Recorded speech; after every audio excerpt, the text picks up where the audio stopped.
Shalom, selamat pagi saudara yang dikasihi Tuhan. Kita ketemu lagi dengan inspirasi pada pagi hari ini. Judul inspirasi pada pagi hari ini, keberhasilan melalui mentorship. Kalau kita mau tahu, ternyata pementoran itu sudah ada atau sudah terjadi sejak zaman nabi-nabi perjanjian lama. Seperti Musa dimentori oleh mertuanya Yitro. Kemudian Musa meneruskan, dia mementori Yosua. Nah, Imam Eli mementori Samuel, Elia mementori Elisa, Ezra mementori Nehemia. Hal yang sama terjadi pada pemimpin perjanjian baru. Seperti Tuhan Yesus mementori 12 rasul.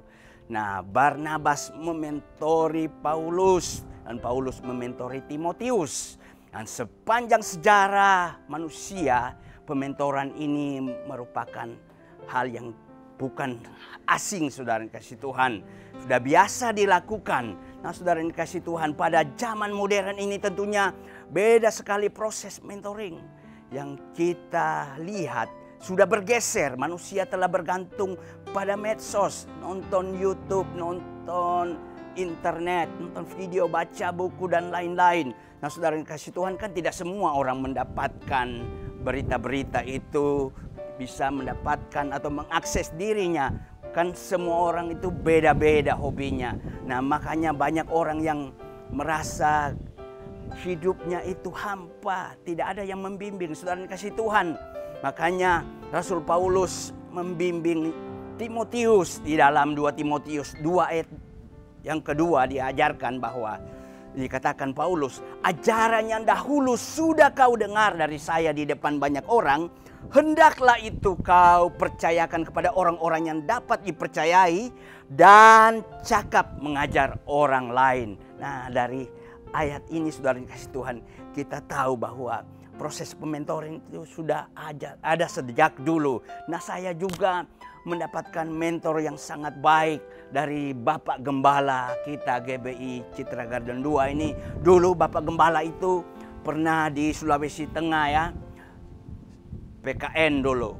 Nah, saya waktu itu sudah tidak sekolah, putus sekolah kelas 2 SMP. Saya sudah tidak bersekolah dan menganggur sudah 5 tahun lebih, 6 tahun. Nah, saudara kasih Tuhan, sejak ketemu dengan Bapak Gembala, saya didampingi, dimentori.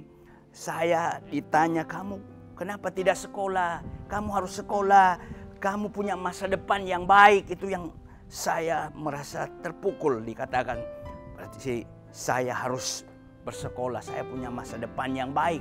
Nah, dari situlah Bapak Gembala tidak hanya berkata doang dengan mulutnya, tapi dia juga mengajak saya ketemu guru-guru yang ada di sekolah-sekolah swasta. Kemudian akhirnya ketemu salah satu kepala sekolah. Saya akhirnya dibuatkan raport dari kelas 1 SMP sampai kelas 3 SMP. Oh, ini cara Tuhan yang luar biasa. Tuhan menggerakkan kepala sekolah itu membuat raport. Nah, saudara kasih Tuhan, dari situ saya bisa mengikuti ujian persamaan dan saya akhirnya lulus. Dan saat itu saya bisa masuk sekolah lagi SMA. Nah, saudara kasih Tuhan, luar biasa. Di SMA saya bisa berkarya dengan luar biasa, ya. Tuhan memakai saya untuk mementori teman-teman saya. Bahkan teman saya itu ada yang sudah jadi pendeta, saudara kasih Tuhan. Sekolah kuliah pendeta. Dan hampir tiap saat, ya, kalau saya ajak, ayo kita ke gereja, akhirnya mereka pada ikut, saudara yang kasih Tuhan. Dan banyak teman-teman saya yang dimenangkan saat itu. Nah, saudara yang kasih Tuhan, Dokter Tim Elmore mengatakan, keberhasilan tanpa adanya proses pementoring sama saja dengan kegagalan. Nah, saudara yang kasih Tuhan, mari hari-hari ini kita terus mau aktifkan diri kita. Mentor kita adalah firman Tuhan. Tuhan sendiri di Alkitab harus kita baca.